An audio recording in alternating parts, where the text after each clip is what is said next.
बच्चों, आज हम लोग जॉन टेलर इफ़ेक्ट छोटा सा टॉपिक है, डिस्कस करेंगे। इस टॉपिक को डिस्कस करने से पहले थोड़ी सी बात आप ज़रूर जान लें, क्योंकि ये जॉन टेलर इफ़ेक्ट अभी इसी के बाद पढ़ाएंगे हम ट्रांस इफ़ेक्ट। दोनों ही जॉन टेलर इफ़ेक्ट और ट्रांस इफ़ेक्ट दोनों ही आपके सिलेबस में नहीं हैं। आप कहेंगे गुरुजी सिलेबस में नहीं है तो पढ़ा क्यों रहे हैं? क्योंकि 2016 में ये नीट में क्वेश्चन पूछे गए थे। सवाल एक जॉन टेलर इफ़ेक्ट से पूछा गया था और एक ही सवाल मात्र ट्रांस इफ़ेक्ट से पूछा गया था। ये दोनों ही टॉपिक इंटरमीडिएट में नहीं है।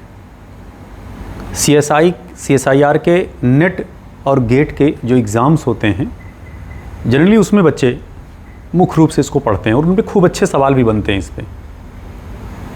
तो बहुत ज़्यादा डिटेल में तो हम इंटर नहीं करेंगे इसमें, क्योंकि जितना आपके यहाँ एग्ज़ाम में पूछा गया है हम उतना ही पढ़ाएंगे जिससे आपके सवाल वो निकल जाएं, या अगर भविष्य में उससे रिलेटेड थोड़े मोड़े सवाल दाएं बाएं उससे अगर पूछे जाएं तो आप क्वेश्चन सॉल्व कर सकें।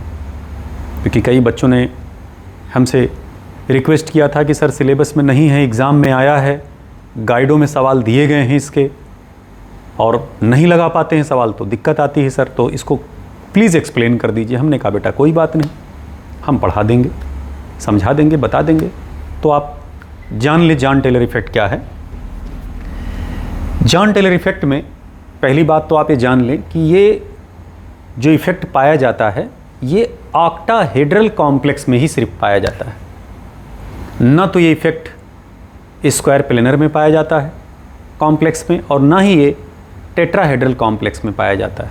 तो पहली बात तो आप ये जान लें कि ये जो इफ़ेक्ट है ये ऑक्टाहेड्रल कॉम्प्लेक्स का इफ़ेक्ट है। इसमें होता क्या है जॉन टेलर इफ़ेक्ट में? पहली बात तो आप ये जान लें कि जो ऑक्टाहेड्रल कॉम्प्लेक्स होते हैं बेटा, इनमें सारे बॉन्ड लेंथ बराबर होते हैं, आइडेंटिकल बॉन्ड लेंथ होते हैं। लिगैंड और मेटल के बीच आप ऐसे समझ लें, बल्कि ऐसे देखिए, ये मेटल है, ये लिगैंड है, लिगैंड है, लिगैंड है, लिगैंड है, और ये लिगैंड है। भाई ML6 यही तो ऑक्टाहेड्रल कॉम्प्लेक्स है। अब इसमें अगर आप देखें तो ये जो बॉन्ड है ये इक्वेटोरियल बॉन्ड है, और ये जो बॉन्ड ऊपर नीचे वाले ये एक्सियल बॉन्ड है। तो ये ऐसे नहीं है, इसको आप ऐसे समझिए, ऐसे, ठीक है। और ये ऊपर का बॉन्ड एक है और एक बॉन्ड ये ऐसे नीचे लगा हुआ है। ये ऐसे नहीं बेटा, ये ऐसे है। क्लियर बात? तो ये जो इक्वेटोरियल बॉन्ड है और ये जो एक्सियल बॉन्ड है, सारे बॉन्ड इक्वल होते हैं, बराबर होते हैं। क्यों इक्वल होते हैं? क्योंकि इनके बीच बॉन्ड एंगल इक्वल होता है। प्रत्येक बॉन्ड एंगल 90-90-90 डिग्री पर है। जैसे आप यहां देखें, ये देखना, ये देखना, ये देखना, ये देखना, सब 90-90 पर है बेटा ये, ठीक है। आप ऐसे देखिए, मिटा दे, थोड़ा साफ फिर से और बना दे। भाई इनके बीच 90 डिग्री, इनके बीच 90 डिग्री, इनके बीच 90 डिग्री, इनके बीच 90 डिग्री, और ये जो ऊपर से हैं ऐसे, ये 90 डिग्री है।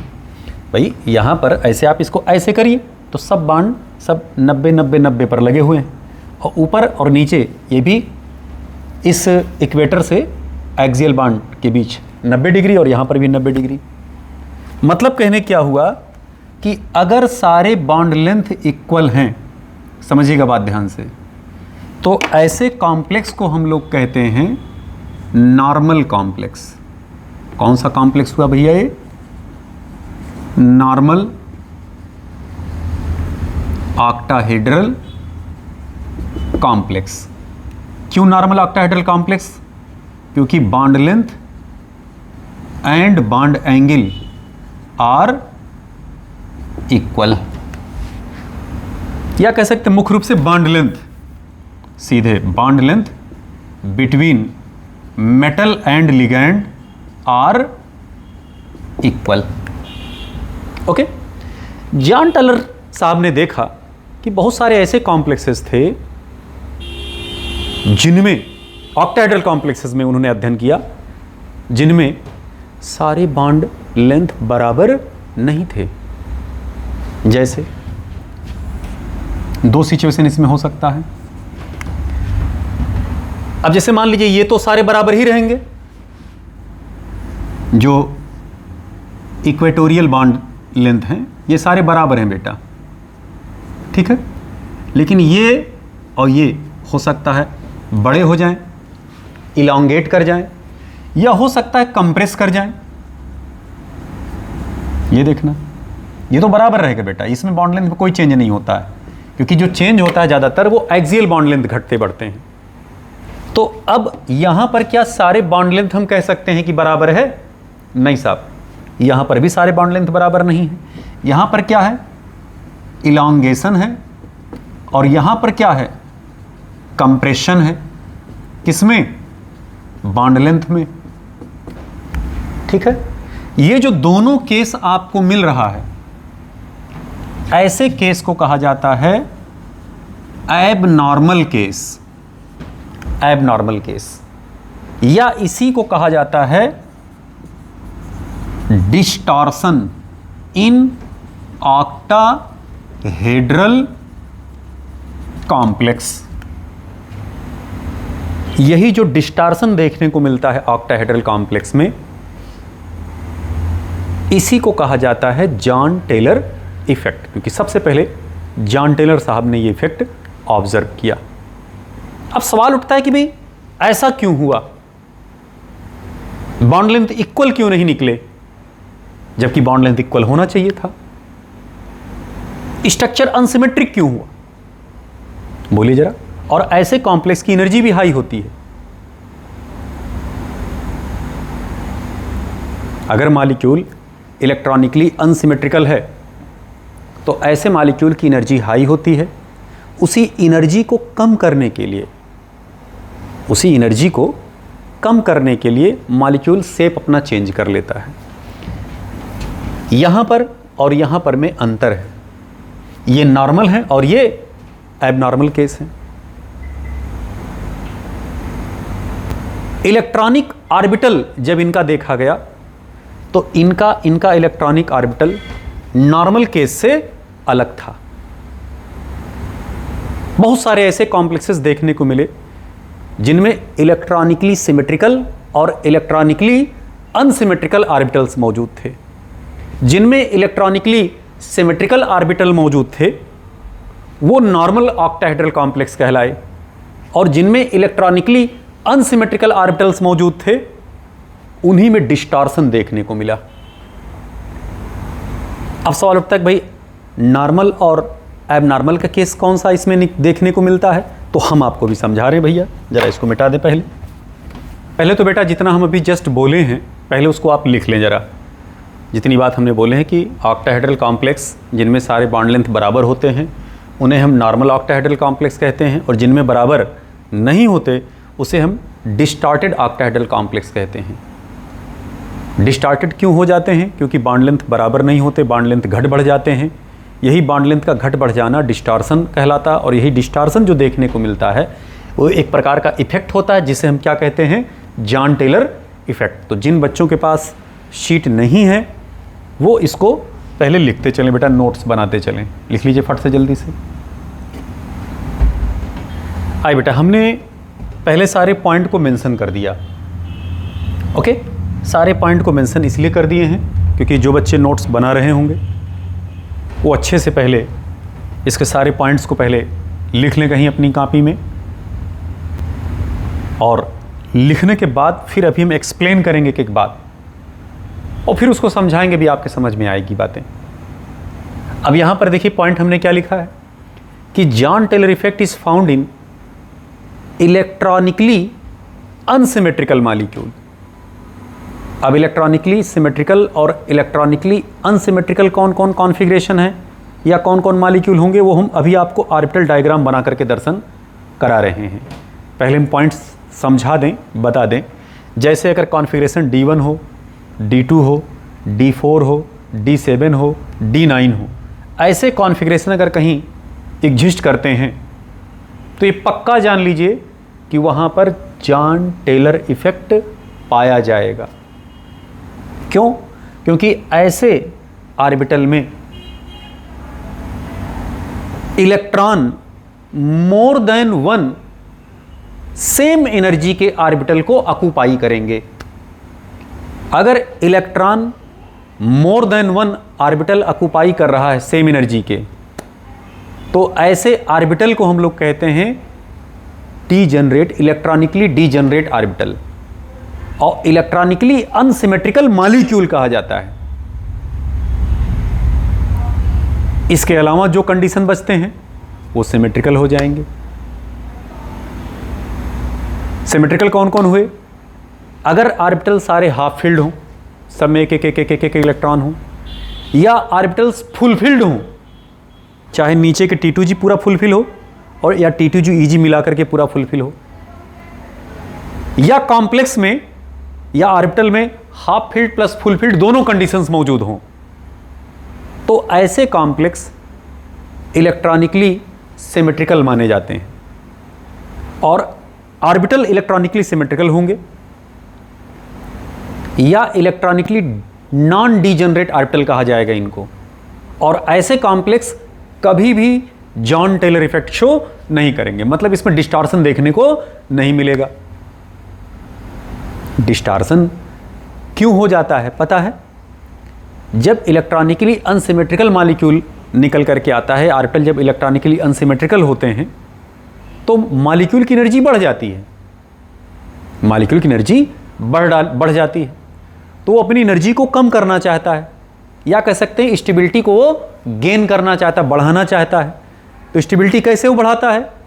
अपने अंदर बॉन्ड लेंथ घटा बढ़ा करके, या अपरूपता उत्पन्न करके, डीजनरेस मतलब वो डिस्टॉर्शन क्रिएट करके, एबनॉर्मलिटी क्रिएट करके वो अपनी स्टेबिलिटी को बढ़ा लेता है। इसी को हम लोग जॉन टेलर इफेक्ट कहते हैं। ये बातें सारी यहाँ पर लिखी हुई हैं, आपके सामने लिखा है कि Jahn Teller effect is found in electronically unsymmetrical molecule D1, D2, D4, D7 और D9 कॉन्फ़िगरेशन। वही बात जो भी जस्ट हमने बताया कि if an electron occupy more than one orbital of same energy called electronically unsymmetrical, या कह सकते हैं इलेक्ट्रॉनिकली डीजनरेट ऑर्बिटल, ED उसको कहा जाता है शॉर्टकट में, और इसे शॉर्टकट में कहा जाता है EU। यहाँ लिख दे रहे हैं, इसे EU कहा जाता है और इसे ED कहा जाता है। Okay, if electron do not occupy, अगर इलेक्ट्रॉन ऑक्युपाई नहीं करता मोर देन वन ऑर्बिटल, ठीक, कॉल्ड इलेक्ट्रॉनिकली सिमेट्रिकल या इलेक्ट्रॉनिकली नॉन डीजनरेट ऑर्बिटल। ऐसे complex Jahn Teller effect show नहीं करेंगे। ये देखना, GT is not found, Jahn Teller effect is not found in electronically symmetrical molecule. कौन कौन कॉन्फ़िगरेशन वाले इलेक्ट्रॉनिकली सिमेट्रिकल मॉलिक्यूल हो सकते हैं? जैसे D3, D5, D6, D8, D10। इसमें D6 में जनरली स्ट्रॉन्ग फील्ड लिगैंड वाले होते हैं, एटसेट्रा आप यहाँ लिख सकते हैं। हो सकता है संभावनाएं और बनती हों। क्लियर बात?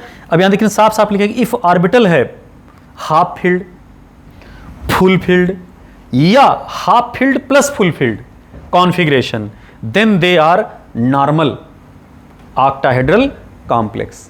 ऐसे कॉम्प्लेक्स को हम नॉर्मल ऑक्टाहेड्रल कॉम्प्लेक्स कहते हैं। They do not show Jahn Teller effect. अब हम एग्जाम्पल लेते हैं, एग्जाम्पल पकड़ते हैं भाई कि क्यों D1, D2, D4, D7, D9 show कर रहे हैं और क्यों D3, D5, D6, D8 और D10 शो नहीं कर रहे हैं जॉन टेलर इफेक्ट। अब हम पिक्चर दिखाते हैं, फिगर दिखाते हैं, और फिर उसके बाद लास्ट में जो सवाल नीट 2016 में पूछा गया है उस क्वेश्चन का भी हम लोग अभी जिक्र करेंगे बेटा। फिर आपसे सवाल पूछते हैं। ओके, मिटा दें पहले इसको भाई। आई बेटा, जैसे मान लीजिए ये D1 कॉन्फ़िगरेशन है,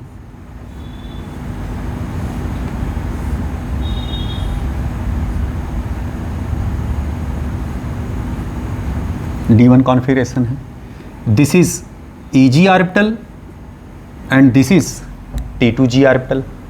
क्लियर बात? ये कॉन्फ़िगरेशन कैसा है भैया? D1 कॉन्फ़िगरेशन है। अब D1 कॉन्फ़िगरेशन में चाहे आप स्ट्रॉन्ग फील्ड लिगेंड लगाएं या वीक फील्ड लिगेंड लगाएं, कोई फ़र्क नहीं पड़ता, मात्र एक इलेक्ट्रॉन यहाँ पर होगा। ठीक, अगर आप D2 कॉन्फ़िगरेशन लेके चल रहे हैं भैया, अब यहाँ पर चाहे स्ट्रॉन्ग फील्ड लिगेंड लगाएं और चाहे वीक फील्ड लिगेंड लगाएं, कॉन्फ़िगरेशन देखिए यही बन करके आएगा। हम अभी समझा रहे बेटा, पहले फिगर बना लें। ये देखना 1 2। अब अगर D3 अगर होता, चाहे स्ट्रॉन्ग फील्ड लिगेंड लें या चाहे वीक फील्ड लिगेंड लेंगे,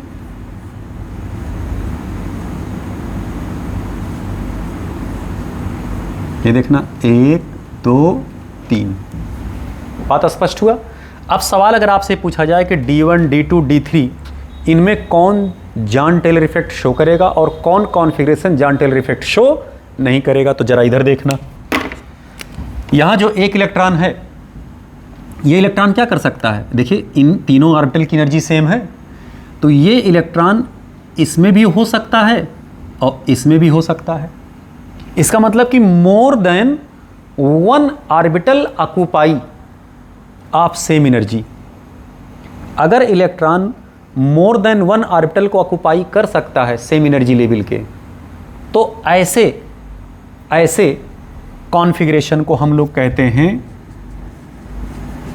इलेक्ट्रॉनिकली अनसिमेट्रिकल, यानी EU कहा जाएगा, या कहा जा सकता है इलेक्ट्रॉनिकली डीजनरेट, यानी ED कहा जा सकता है इनको। क्लियर बात? ED कहा जाएगा भैया।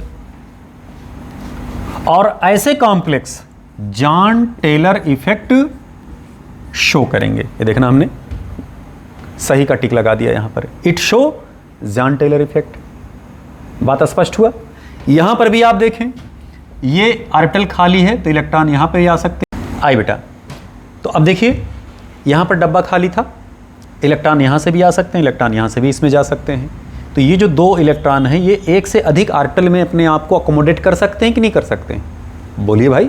तो अब if an electron occupy more than one orbital of same energy level, that is called electronically unsymmetrical orbital, या इलेक्ट्रॉनिकली डीजनरेट ऑर्बिटल्स भी कह सकते हैं। That's clear? तो इसका मतलब क्या है? चाहे इसको कहें इलेक्ट्रॉनिकली अनसिमेट्रिकल और चाहे कहें इलेक्ट्रॉनिकली डीजनरेट, तो आप दो दो करके ना चलें भाई, एक ही लेकर के चलें। इलेक्ट्रॉनिकली अनसिमेट्रिकल, क्या ये जॉन टेलर इफेक्ट शो करेगा? हाँ साहब, जॉन टेलर इफेक्ट ये शो करेगा, ये भी शो करेंगे। लेकिन आप जरा बताइए, क्या यहाँ कोई ऑर्बिटल खाली है? क्या ये एक से अधिक ऑर्बिटल में ऑक्यूपाई हो सकते हैं? नहीं साहब, नहीं हो सकते। बात स्पष्ट हुआ? इसका मतलब कि ये इलेक्ट्रॉनिकली सिमेट्रिकल हैं, इलेक्ट्रॉनिकली सिमेट्रिकल हैं, इसे हम ES कहेंगे। क्लियर बात? अब अगर पूछा जाए कि क्या ये जॉन टेलर इफेक्ट शो करेगा, तो नहीं साहब, ये नहीं शो करेगा, बिल्कुल नहीं शो करेगा जॉन टेलर इफेक्ट। तो अब देखिए D1 D2 D3 में कौन कौन शो कर रहा है? D1 और D2। तो जॉन टेलर इफेक्ट किसमें पाया जा रहा है? D1 में पाया जा रहा है, D2 में पाया जा रहा है। जिसमें पाया जा रहा है उन ऑर्बिटल को हम यहाँ लिखते चल रहे हैं। D3 में नहीं पाया जा रहा। बात स्पष्ट हुआ? D3 में नहीं पाया जा रहा। अब जरा D4 में हम देखते हैं। D4 में देख लें बेटा जरा।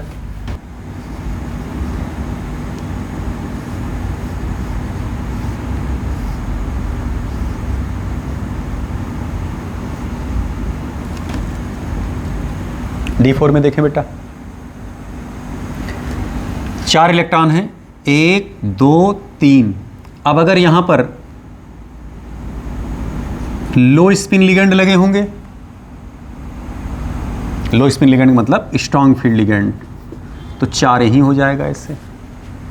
बोलिए होगा? और अगर मान लीजिए यहां पर D4 होता और हाई स्पिन लिगेंड लगे होते या वीक फील्ड लिगेंड लगे होते, तब देखिए केस कौन सा बनता। 1 2 3 और एक ये 4। ठीक है, D4 का केस है। अब यहां जरा देखना, ये जो है इलेक्ट्रॉनिकली अनसिमेट्रिकल है। क्यों इलेक्ट्रॉनिकली अनसिमेट्रिकल है? क्योंकि ये जो डुप्लेट इलेक्ट्रॉन हैं, पेयर में इलेक्ट्रॉन, पेयर में यहां पर भी हो सकते थे, यहां पर भी हो सकते थे। बोलिए भाई, ये पेयरिंग यहां पर भी हो सकता था, ये पेयरिंग यहां पर भी हो सकता था। मोर देन वन ऑर्बिटल ऑक्युपाई कर सकते थे कि नहीं? बिल्कुल साफ कर सकते थे। तो इसका मतलब क्या हुआ? Electronically unsymmetrical. Jahn Teller effect इसमें पाया जाएगा। यहां पर भी देखिए, अभी देख रहे हैं, यहां तो जब भी घूमेंगे तो तीनों एक ही टाइप के निकल करके आएंगे। हाफ फील्ड कॉन्फ़िगरेशन हो गया, ये सिमेट्रिकल हो गया, ये यहां नीचे वाला। लेकिन ऊपर वाला देखिए क्या हो गया, ये यहां पर भी हो सकता था, यहां पर भी तो हो सकता था। अब यहां ईजी वाले में इलेक्ट्रॉन अनसिमेट्री शो कर रहा है, बोले डिजनरेसी शो कर रहा है। तो ये क्या हो गया? Electronically unsymmetrical. इसका मतलब जॉन टेलर इफेक्ट इसमें भी पाया जाएगा, यानी D1 में पाया गया, D2 में पाया गया, और किस में पाया गया? D4 में पाया गया। अब D4 में चाहे जो लिगेंड आप लगाएं, चाहे वीक फील्ड लिगेंड लगाएं, चाहे स्ट्रॉन्ग फील्ड लिगेंड लगाएं, वो क्या है? जॉन टेलर इफेक्ट शो करेगा ही करेगा। ओके, ऐसे आप जरा D5 में देख लें भैया, D5 में जरा देख लीजिए। आई बेटा D5 में यहाँ थोड़ा दिख नहीं रहा था साफ, फिर से हमने लिखा है D1, D2 और D4। इन तीनों में अभी फिलहाल जॉन टेलर इफेक्ट पाया जा रहा है। किस में पाया जा रहा है, हम उनको पकड़ रहे हैं। जिनमें नहीं पाया जाएगा तो आप देख ही रहे होंगे। अब D5 केस हम लेकर के चल रहे हैं। अब अगर आप मान लीजिए यहाँ पर आप लो स्पिन लिगेंड लगाते या स्ट्रॉन्ग फील्ड लिगेंड अगर आप लगाते, तो अब देखिए 5 इलेक्ट्रॉन है, 1 2 3 4 और ये हुआ 5। बोली भाई, तो अगर D5 है और स्ट्रॉन्ग फील्ड लिगेंड लगे, D5 अगर है और स्ट्रॉन्ग फील्ड लिगेंड लगे हैं, तो देखिए 1 2 3 4 5। तो देखना, ये यहाँ पर भी हो सकता था, ये यहाँ पर भी हो सकते थे। भाई ये डुप्लेट यहाँ पर भी, यहाँ पे दोनों तरफ आ सकते थे। इसका मतलब क्या? ये इलेक्ट्रॉनिकली अनसिमेट्रिकल हो गया। ये जॉन टेलर इफेक्ट शो करेगा। अब यहीं पर अगर आप D5 लेते और हाई स्पिन लिगेंड लेते, या वीक फील्ड लिगेंड लेते, या हाई स्पिन लिगेंड ले लेते, ठीक है। अब जरा इसको आप देखिए, 1 2 3 4 और ये हुआ 5। अब बताइए क्या हो गया? ये क्या हो गया? ये हाफ फील्ड कॉन्फ़िगरेशन शो कर रहा है। और अगर हाफ फील्ड कॉन्फ़िगरेशन शो कर रहा है तो ये इलेक्ट्रॉनिकली क्या हो गए? सिमेट्रिकल। क्या अब ये जॉन टेलर इफेक्ट शो करेगा? नहीं साहब, नहीं शो करेगा। तो इसका मतलब क्या है? ऑर्बिटल में जो इलेक्ट्रॉन की फिलिंग आप दिखाते हैं वो किस पर डिपेंड कर रहा है? लिगेंड के नेचर पर डिपेंड कर रहा है। किस पर डिपेंड कर रहा है बेटा? लिगेंड के नेचर पर डिपेंड कर रहा है। इसका मतलब कि D5 अगर स्ट्रॉन्ग फील्ड लिगेंड के साथ है तो ये क्या है? जॉन टेलर इफेक्ट शो करेगा। लेकिन अगर D5 वीक फील्ड लिगेंड के साथ है तो ये जॉन टेलर इफेक्ट शो नहीं करेगा। बात स्पष्ट हुआ? ऐसे ही आप D6 की केस में देख लें। क्लियर बात? तो यहां पर अगर आप देखें, बना लें इसे, ठीक है। अब अगर आप यहां स्ट्रॉन्ग फील्ड लिगेंड लगाएं,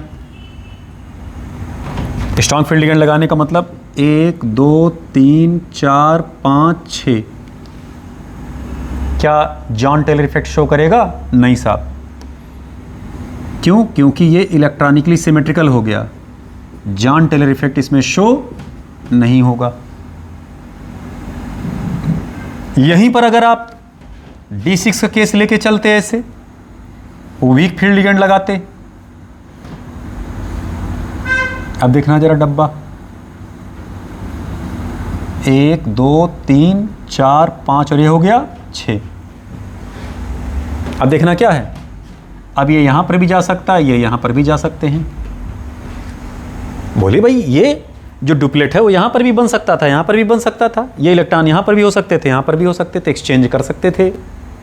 बोली भाई तो इसका मतलब क्या हुआ, इलेक्ट्रॉनिकली अनसिमेट्रिकल हो गया। ये जॉन टेलर इफेक्ट शो करेगा। बात स्पष्ट हुआ। चलिए हम आपसे सवाल पूछते हैं। D7 कॉन्फ़िगरेशन है,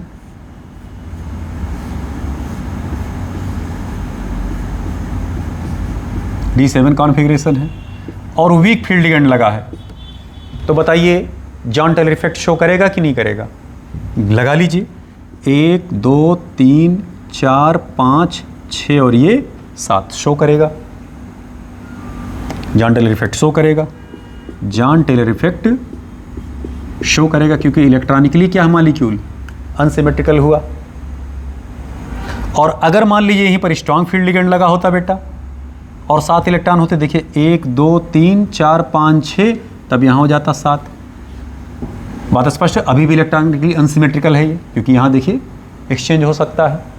मतलब कहने के हुआ कि अगर D7 होगा तो ये हमेशा जॉन टेलर इफेक्ट शो करेगा, हमेशा जॉन टेलर इफेक्ट शो करेगा। तो ऐसे ही खोपड़ी में आप बैठा ले ढेर सारे आप, अगर D1 हुआ, D2 हुए, D4 हुए, D7 हुआ, D9 हुआ, तो ये क्या है, शो जॉन टेलर इफेक्ट। ऐसे कॉन्फ़िगरेशंस अगर एग्जिस्ट करते हैं कॉम्प्लेक्सेस में तो वो जॉन टेलर इफेक्ट शो करेंगे।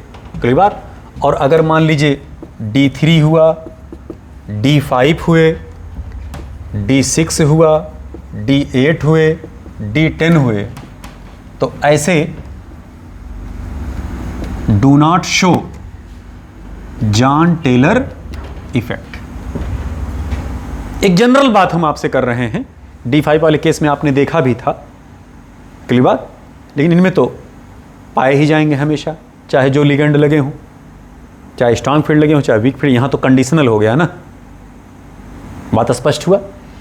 तो जनरली पूछा जाता है कि कौन जॉन टेलर इफेक्ट शो करता है, तो आप अगर इस कॉन्फ़िगरेशन को आप याद रखते हैं, जैसे D1 हुआ 1, D2, D4, D7 और D9, यह संख्या 12,479 या 12479 या 12479, ये नंबर अगर आप याद रखेंगे तो आसानी रहेगा पता करने में कि कौन जॉन टेलर इफेक्ट शो करेगा और कौन नहीं करेगा। बात स्पष्ट हुआ। अब जरा यहाँ देखें, यहाँ अगर आप D1, D2, D4 देखते हैं, यहाँ से यहाँ तक अगर आप देखते हैं, तो इनमें जो इलेक्ट्रॉनिकली अनसिमेट्री देखने को मिलता है वो T2G ऑर्बिटल में देखने को मिलता है। और यहाँ पर जब D7 और D9 आप लेकर के चलते हैं तो यहाँ पर जब आप देखते हैं तो वो EG ऑर्बिटल में देखने को मिलता है। तो जो EG ऑर्बिटल में जब इलेक्ट्रॉन अनसिमेट्री शो करते हैं तो यहाँ पर more effective Jahn Teller effect देखने को मिलेगा आपको, और अगर T2G में होगा तो less effective Jahn Teller effect देखने को आपको मिलेगा। तो इतना डिटेल में हमें नहीं जाना है, या कह सकते हैं कि इसमें निग्लिजिबल पाया जाता है, नॉट मोर इफेक्टिव। बात स्पष्ट हो। इसमें ज़्यादा इफेक्टिव पाया जाता है, इसमें क्लियर कट बॉन्ड लेंथ एकदम आपको ज़्यादा मात्रा में बढ़ा हुआ दिखाई पड़ेगा, क्योंकि वो ऊपर होता है ना भाई, T2G नीचे, EG ऊपर है, तो हायर एनर्जी और बढ़ जाता है, अपने आप को और डिस्टार्ट करता है, अपने आप को अपनी एनर्जी को रिड्यूस करना चाहता है, तो शेप में क्या कर लेता है और डिस्टार्सन करने लगता है, ताकि एनर्जी उसकी और घट जाए, रिपल्सन कम हो जाए, स्टेबिलिटी उसकी और बढ़ जाए। तो हमें बहुत डिटेल में बेटा नहीं जाना है, हम थोड़ी सी चर्चा इसलिए यहाँ तक किए क्योंकि अगर थोड़ी बात करते तो आपको कुछ लगता है यार पेट नहीं भरा है, कहीं तक ले जा करके वहाँ तक रोका जाए, ठहराव दिया जाए, तो थोड़ा लगता है कि हाँ कुछ पेट भरा। तो बहुत ज़्यादा डिटेल में हमें जॉन टेलर इफेक्ट नहीं पढ़ना है। गेट क्वालिफाइड या गेट वाले बच्चे जो क्वालिफाई करने के लिए पढ़ते हैं, नेट के लिए पढ़ते हैं, ज़्यादातर उनके यहाँ बहुत डिटेल में ये सब सवाल इस पर बनते हैं, पूछे जाते हैं। क्लियर। आइए इसी में एक छोटा सा टॉपिक और रह जा रहा है, ट्रांस इफेक्ट, उसको भी हम लोग ज़रा डिस्कस कर लें। पहले इसको मिटा दें भैया। आइए बेटा, थोड़ी सी चर्चा हम लोग ट्रांस इफेक्ट पे भी कर लें। अभी जस्ट हमने कहा ना ट्रांस इफेक्ट अब हम लोग पढ़ने चल रहे हैं। इसी को लेबलाइजिंग इफेक्ट भी कहा जाता है, मतलब ग्रुप कौन लेबाइल ज़्यादा है, लेबलाइजिंग इफेक्ट। ये इफेक्ट होता क्या है? ये पहली बात तो आप ये जान लें कि स्क्वायर प्लेनर कॉम्प्लेक्सेस में ही ट्रांस इफेक्ट देखने को मिलता है। आपके हिसाब ऑक्टाहेड्रल कॉम्प्लेक्स में क्या पाया जाता है? तो वहाँ ट्रांस इफेक्ट नहीं देखा जाता, वहाँ सिस इफेक्ट पाया जाता है। आपके हिसाब सिस इफेक्ट क्या है? तो भाई पहले तो आप जान लें कि ट्रांस इफेक्ट ही सिलेबस में नहीं है। ये तो इसलिए आपको दिखाया जा रहा है क्योंकि चूंकि एग्जाम में पूछा गया है। अभी सवाल दोनों पे, ट्रांस इफेक्ट पर भी और सिस और उसमें जॉन टेलर इफेक्ट पे, दोनों के क्वेश्चन अभी बताए नहीं आपको, अभी जस्ट बताएंगे। पहले दोनों टॉपिक पढ़ा लें पहले एक साथ। बात स्पष्ट? अब ध्यान दे जरा, ये होता क्या है? जैसे ये मेटल है बेटा, ठीक है, स्क्वायर प्लेनर है, यहाँ पर लिगेंड लगा, यहाँ पर लिगेंड लगा, यहाँ पर लिगेंड लगा, यहाँ पर लिगेंड लगा, ठीक है। अब यहाँ पर हम सब्स्टिट्यूशन करा रहे हैं। क्या करा रहे हैं? सब्स्टिट्यूशन करा रहे हैं। तो इन चारों में से एक लिगेंड निकलेगा और उसके स्थान पर आने वाला एक्स ग्रुप आकर के लग जाएगा।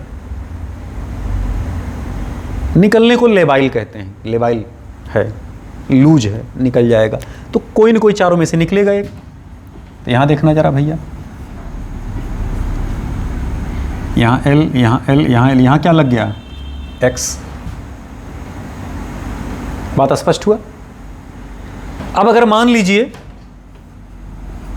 पुनः हम एक्स का सब्स्टिट्यूशन कराएं, एक्स का सब्स्टिट्यूशन कराएं, क्लियर बात? तो जब आप x का सब्स्टिट्यूशन कराएंगे तो अब हमें ये देखना होगा कि जो x है, ठीक है, इसका ट्रांस इफेक्ट पावर क्या है। क्लियर बात? ये इस l के सामने से हटेगा या ये x इस x के सामने से हटेगा। अब l और x में हमें कंपैरिजन देखना पड़ेगा। जैसे एग्जाम्पल के तौर पर हम एक रियल एग्जाम्पल लेते हैं, यहाँ पर ऐसे ले लेते हैं। चलिए इसको मिटा दे रहे हैं। ये एक रियल एग्जाम्पल ले लेते हैं, जैसे प्लेटिनम है, ठीक है। तो यहाँ पर Cl लगा, यहाँ पर Cl लगा, यहाँ पर Cl, यहाँ पर Cl लगे, ठीक है। हम अमोनिया के द्वारा इसको सब्स्टिट्यूट करा रहे हैं। तो यहाँ पर चारों सेम ग्रुप लगे हैं, ओके। इनमें से कोई भी ग्रुप लूज हो जाएगा, निकल जाएगा। अभी देखना, Pt,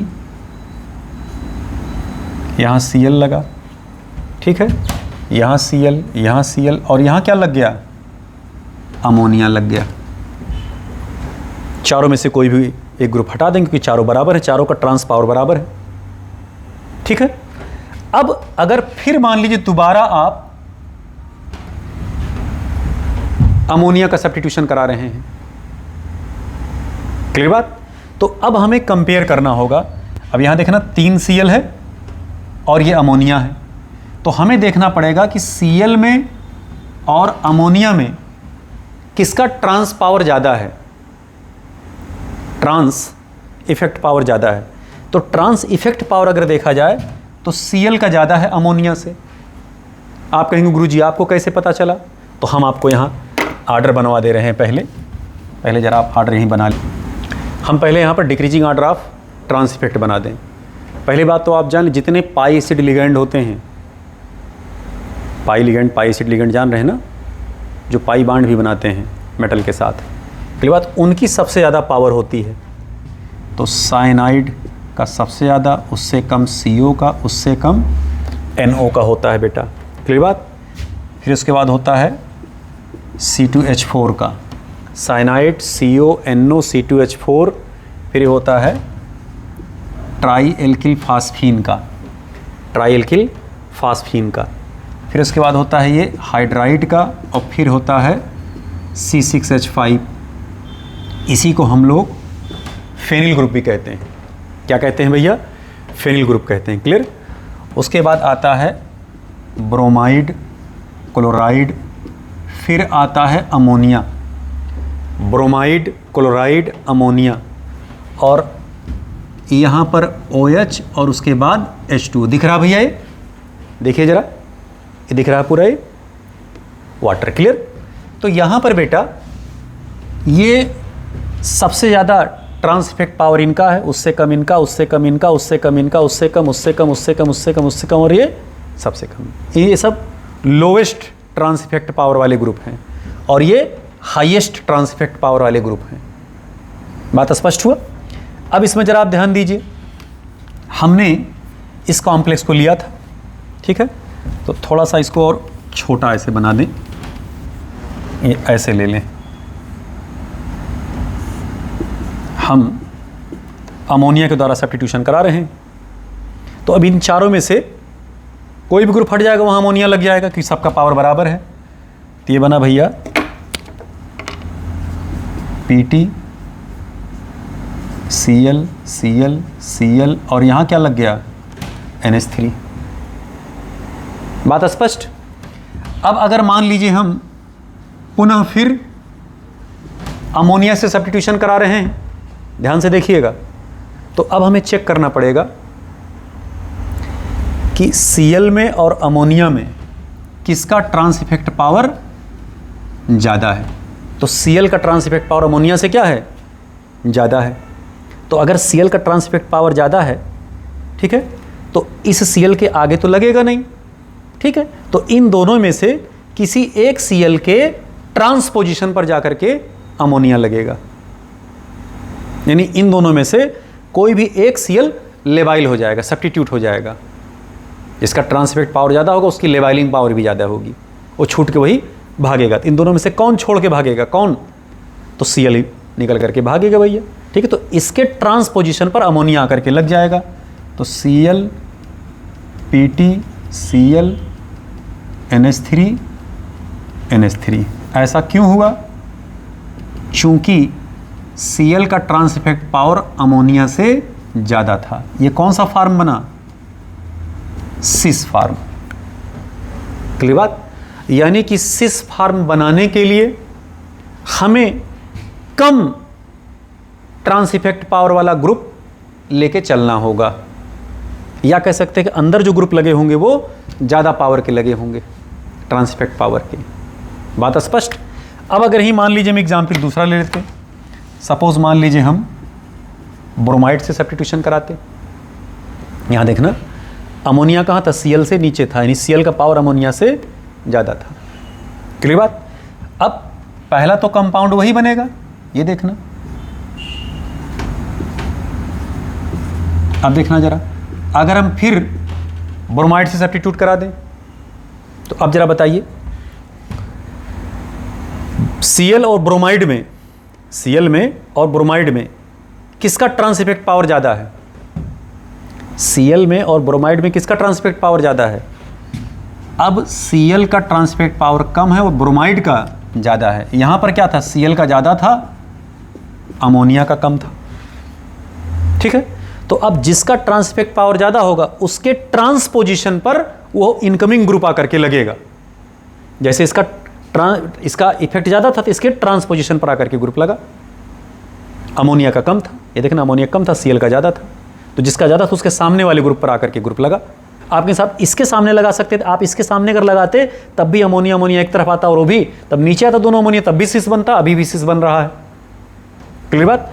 अब देखना Cl और ब्रोमाइड में किसका ट्रांस इफेक्ट पावर ज़्यादा है? ब्रोमाइड का। तो ब्रोमाइड का ज़्यादा, तो ब्रोमाइड के ट्रांस पोजीशन पर आकर के ये ग्रुप आकर के लग जाएगा, Cl यहाँ से हट जाएगा। ये देखना PT, Cl, Cl, Br और ये Br, ये कौन सा फार्म प्राप्त हुआ भैया? Trans form. क्यों? क्योंकि अब की बार Cl का कम था और Br का ज़्यादा था ट्रांस इफेक्ट पावर। यह है trans effect power, trans effect power. ध्यान से देख लें भाई, इसका मतलब क्या है कि अगर हमें ट्रांसफार्म बनाना है, ट्रांसफार्म अगर हमको बनाना है तो हाई ट्रांस इफेक्ट पावर वाला ग्रुप लेके चलना होगा, और अगर हमें सिस फार्म बनाना है तो लोअर ट्रांस इफेक्ट पावर का लिगेंड लेकर चलना होगा। बात स्पष्ट हुआ? तो ये सब केसेस जनरेट होते हैं। तो चूंकि बहुत ज़्यादा डिटेल में आपके सिलेबस में नहीं है लल्ला, इसलिए बहुत ज़्यादा इस पर हम नहीं करेंगे हल्ला, उतनी ही चर्चा होगी जितना आपके यहाँ सिलेबस में है। अब हम इस पे क्वेश्चंस पूछते हैं। सवाल देखिए कैसे नीट 2016 में पूछा गया था, इस पर सवाल, फिर उसके बाद अभी जॉन टेलर इफेक्ट पर दोनों सवाल हम डिस्कस करते हैं। तो पहले आप इसको बना लीजिए, लिख लीजिए भाई फट से। ये सवाल आपके बुकलेट में 25 नंबर पेज पर 93 नंबर क्वेश्चन के रूप में दिया गया है। जो बुकलेट हमारा के सोनी केमिस्ट्री क्लासेस है, जो बुकलेट आप पढ़ते हैं कोऑर्डिनेशन केमिस्ट्री का, उसी में है। नीट 2016 में पूछा गया सवाल है और इसको कोई क्वेश्चन है ही नहीं है, ये बकवास क्वेश्चन। इसमें सिर्फ आर्डर आपसे पूछा गया, वो भी आर्डर आप ठीक से याद कर पाएंगे कि नहीं याद कर पाएंगे, इसकी भी कोई गारंटी नहीं है। तो 2016 में 2 सवाल फालतू के आए थे नीट में, जो सिलेबस में आपके नहीं है, एनसीईआरटी की किताब में नहीं दिया गया, और क्वेश्चन आ गए थे। ओके, अब इसमें देख लीजिए, आर्डर मैच करा लीजिए, आर्डर कौन होगा, सबसे ज़्यादा साइनाइड का होगा, यहाँ देखना। अब यही 2 हैं, बी और डी में से कोई भी है। उसके बाद फेनिल ग्रुप का आएगा, ये देखना फेनिल ग्रुप, तब उसके बाद ब्रोमाइड है, देखना फेनिल तब ब्रोमाइड है, यहाँ पहले ब्रोमाइड तब फेनिल कर दिए। तो ऑप्शन कौन सा करेक्ट हो जाएगा इसमें? डी ऑप्शन करेक्ट हो जाएगा। इसमें ऑर्डर खाली याद रखना, आपके बुकलेट में ऑर्डर दिया कि हमने 1-2 ऑर्डर और बढ़ा दिए हैं, उसमें आप अपनी तरफ से उसमें जोड़ लीजिएगा बुकलेट में। बात स्पष्ट हुआ? आइए, जो सवाल जॉन टेलर इफेक्ट पे पूछा गया था, जरा उस पर भी डिस्कशन कर लेते हैं बेटा। आइए बेटा, क्वेश्चन नंबर 94 पेज नंबर 25 सवाल पूछा गया है, Jahn Teller effect not observe in high spin complexes of. कौन configuration Jahn Teller effect show करेगा और कौन नहीं करेगा? तो हमने आपको लिखवाया था कि 12479, ये नंबर आप याद रखिएगा, 12479।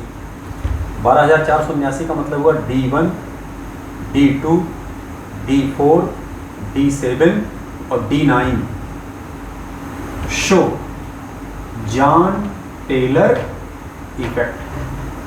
ये जॉन टेलर इफेक्ट शो करेंगे। इन जनरल कौन नहीं शो करेगा? अब इसमें देखिए बच कौन कौन रहा है, D3, D5, D6, D8, D10, यानी 3, 5, 6, 8, 10 ये don't show Jahn Teller effect. In general बात हो रही है, तो ये तो शो करेंगे ही करेंगे। तो जो शो करेंगे उनको आपको याद रखना होगा। देखिए D4 शो करेगा, D9 शो करेगा, D7 शो करेगा, कौन नहीं शो करेगा? D8, D10।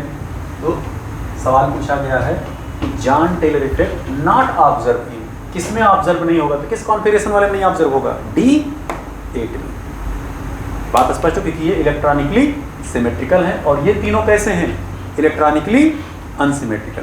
इलेक्ट्रॉनिकली कौन सिमेट्रिकल है, कौन अनसिमेट्रिकल है, इसकी चर्चा खूब बेहतर तरीके से अभी थोड़ी देर पहले किया गया। बात स्पष्ट हुआ? तो को भैया सवाल को नोट कर लीजिएगा, सवाल वैसे नोट है। ओके, बस आज यहीं तक। थैंक यू बेटा।